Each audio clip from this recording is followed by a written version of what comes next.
Over the last 6 years, Simon and I have helped our clients buy over $250 million worth of property, which is insane. Now, when I first started investing in 2011 personally, I had absolutely no idea what a buyer's agent was. I didn't even know they existed. So in today's video, Simon and I are going to explain exactly what a great buyer's agent in Australia should do and how they can help you not just identify where you are now, but educate you on the market and help you get the best possible property to set yourself and your family up with choices long term.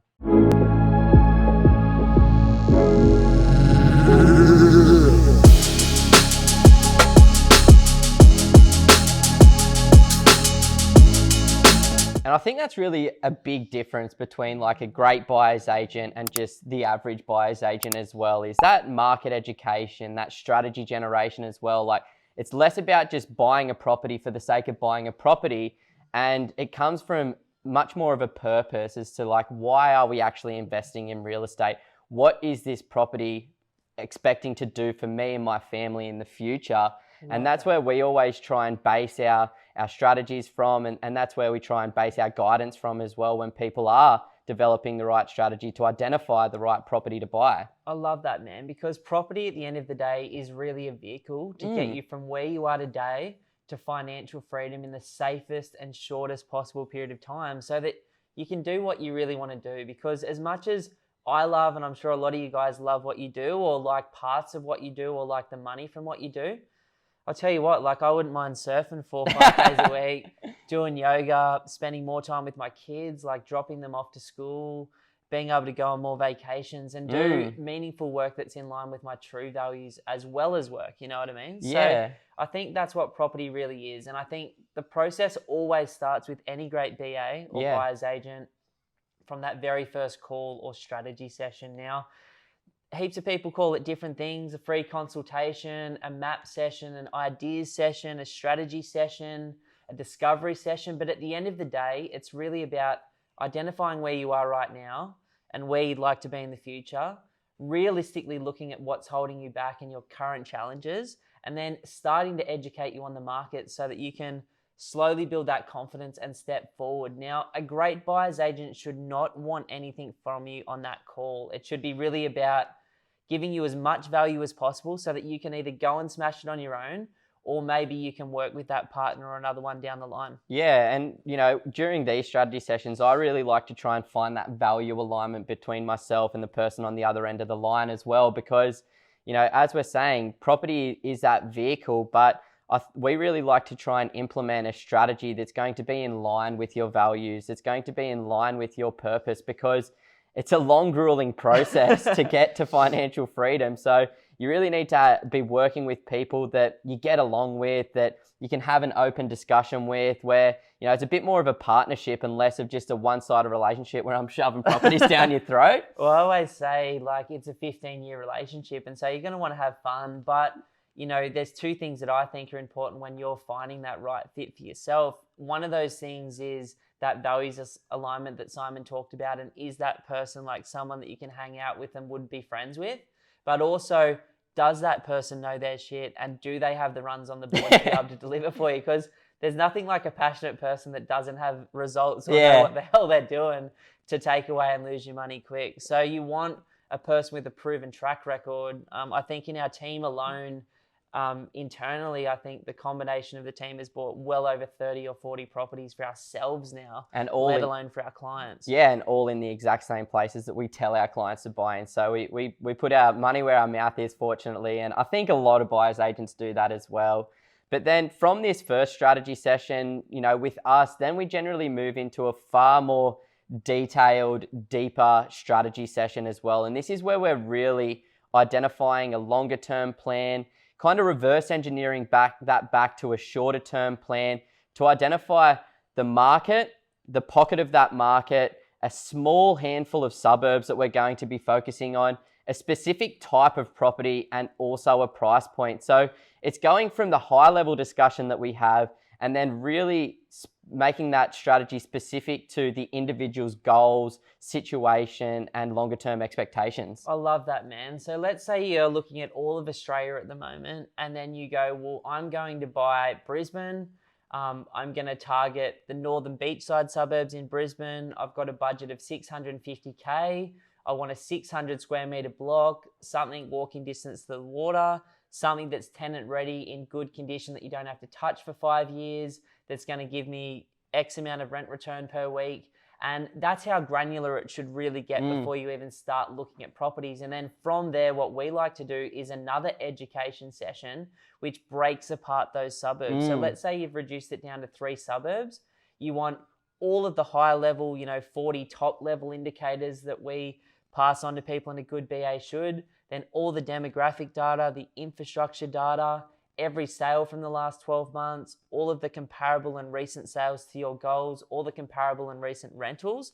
And then from there, once you start to feel a bit more confident about the market, suburb, type of property and price point, it's only at that stage does the true education start, where you really, really start ripping into the market and particular properties on a weekly basis. And that, honestly, with a good BA can take 2, 3, 4 weeks to even get to that point, because there's no point just going and buying something. Anybody can go and buy something, but having a strategy in place that allows you to get to where you want to be sooner, that's the subtle art of this stuff. Without a doubt. And, most of the people that we work with are interstate or international investors that consider themselves borderless investors and wanting to target a market because that market makes more sense from an investment perspective. So timing's going to come into identifying this strategy, but if you live in Melbourne or Sydney and you're looking at purchasing a property up here in Brisbane, but you don't know the market, this type of information is really, really important to gain that confidence in the market, in the suburb, in the type of properties that you're going to be focusing on, because it's a massive financial decision and we all want to make sure that we're on the same page, that this particular location is going to enable me to achieve all of your property investment goals. Love that, bro. So what we do as a business from there is we make sure that we catch up every single week on the phone and we send an email through. Now, each of those emails, when there's not an incredible property to talk about for you to buy that week, are centered around different parts of the education process. So more information about the market, the city, about the process of buying, around the team of advisors, around exactly how it's going to step out and some of the red flags that you should be looking for. And then one week or another, a beautiful on-market or off-market property is going to show up. And we put what we call like a property for consideration email together. So that's so much more information than you can ever imagine. It's not just got all of the suburb stuff that's important, but then it's really ripping into that property. What's underneath the ground, what's on top of the ground, an inspection of the property with a heap of photos, like housing commission checks, flooding checks, landslide overlays, fire or bushfire overlay checks, like everything you can possibly imagine. Is it on, a road that you don't want to be looking at or buying? What pocket of the suburb is it's in? And there's literally over 100 things that we look at, and then we put that into an email format and spend a huge amount of time just going through every single piece of that until our client can make a decision on their own based on data, whether that property is worth talking about further and moving to the next stage, or just letting it go and waiting for the next one to come up. And constantly throughout this process, linking it back to the short and longer term goals, linking it back to the strategy, because a good buyer's agent shouldn't be wasting your time sending you properties that aren't in line with your strategy and goals. So, this is always coming from, well, how is this going to get me to my longer term goal? Does this enable me to achieve all of my short term property investment goals as well? Because it's not just about buying properties, and that's what we want to reiterate. It's not just about spending money and buying an investment property. It's about buying the best possible property that you can based on your current situation, your goals, and the current market conditions. And then, once we've found that right property and we've sent through all of this information, it's about having a very detailed discussion about that property and starting to put all of the different pieces of the puzzle together to go, all right, well, this is the right property. Now let's move to the next stage. And the next stage is really identifying the right negotiation strategy for your property. It's so fun buying. Like, that is the best part of the property process for me. Like, a lot of people are uncomfortable talking to agents and don't like that interaction or that conflict or that negotiation. We're like, I love it. Like, bring it on. We get to work against the sales agents. So a lot of people ask that. It's like, what does a buyer's agent do? Do you work with the agents? And I'm like, nah, we work against them. So we're trying to get our clients the best possible deal while the selling agent is trying to get the sellers the best possible deal. So it's just kind of going into battle and having a little bit of fun. You know, and that's the thing, like having a bit of fun with it. This is like a once, twice, 10 times in a lifetime thing. It's not something that you get to do every day, and the process should be enjoyable. So we sit down, or a great buyer's agent would sit down with you and go, look, there's 3 or 4 different ways that we can negotiate this. Here's the best plan of attack based on this agent, this suburb, the market, this area.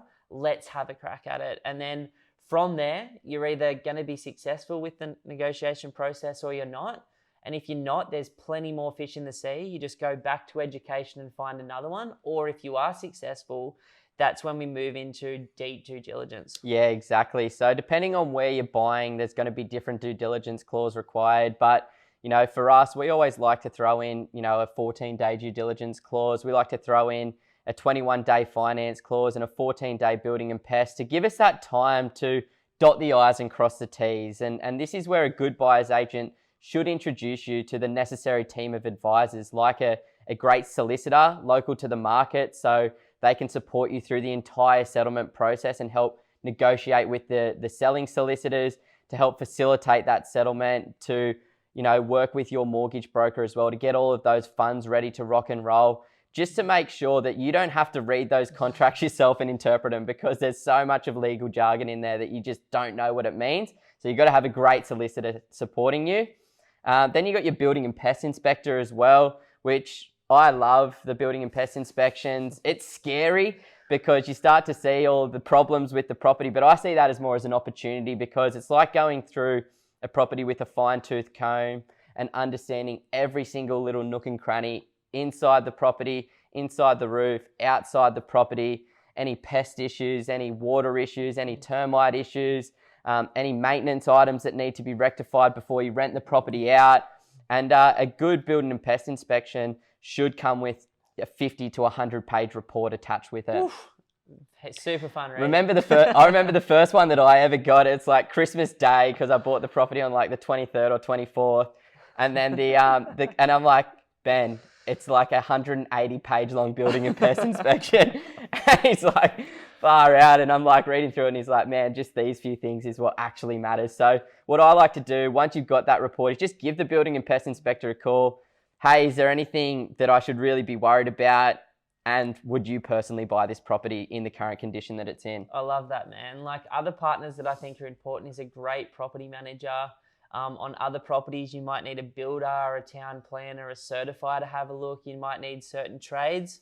You know, and then once you've settled on the property, people like accountants, tax depreciation specialists, or builders to help you with whatever you're doing. But a good BA, regardless of where they're at, should have a solid team of advisors that they've worked with and they trust, and that they personally use to help make the process as simple as possible for you moving forward. Yeah, and then, you know, with most buyers agents, I think after you've settled on the property, that's where most of the support is going to end. That's, you know, you're not really going to get as much contact anymore.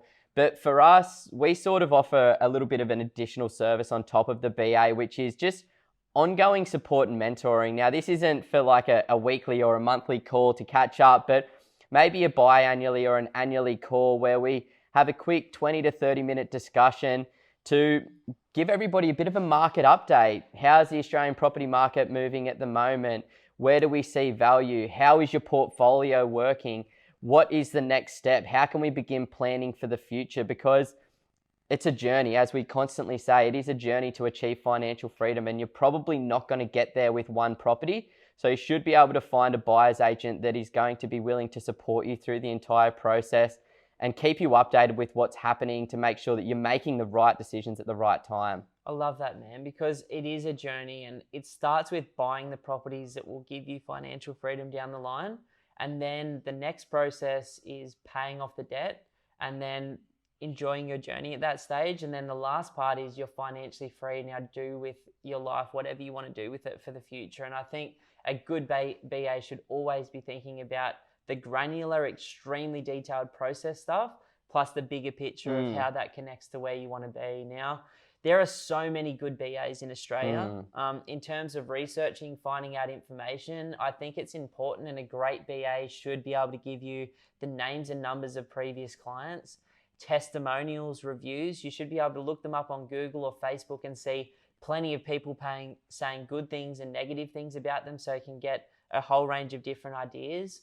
And, slowly after talking to one or a couple of BAs or following their content online, you should be able to find the partner that works for you. Now, for a lot of people, working with a BA might not be the right thing, and that's completely cool. But for other people that want to get an above average outcome, that don't know a local market, that are time poor, or that really want that professional support, elevate their portfolio and their team of advisors, then it can be a really, really, really good fit. And it's becoming so much more popular, especially for investors in Australia nowadays, because everybody is looking in multiple cities, in multiple different states nowadays. And, there's just some things that you don't know sometimes, and having that local support, having those boots on ground can really make you feel a bit more confident throughout that journey. And as Ben said, ideally help you get an above average result longer term.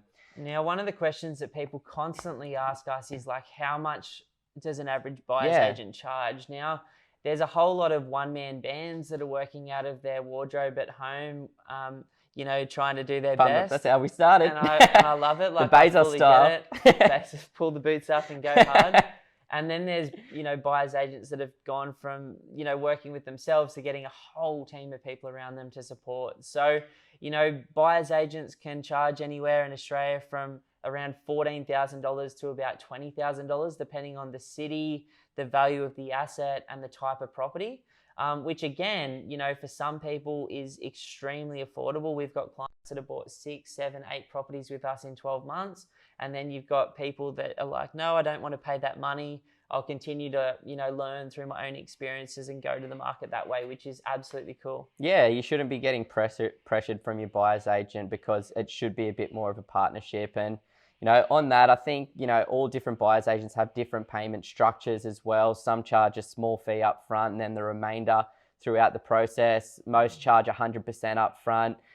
Some are getting commissions from other parties and things like that. So it's important to understand who's getting paid and who you're paying for that particular service as well. And I think most good buyer's agents are 100% open with exactly where they're getting their money from and who's actually paying for them, because you want to keep that in mind as well, because whoever you're paying is who you're working for, right?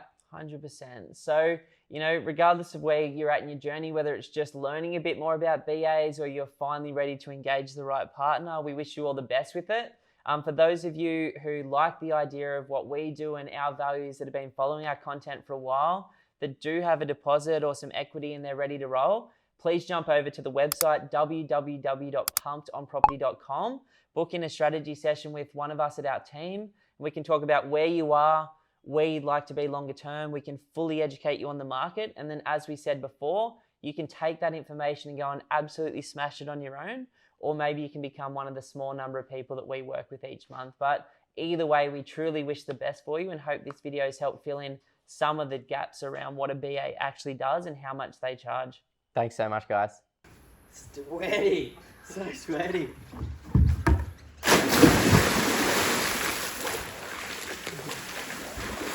Oh, that's good.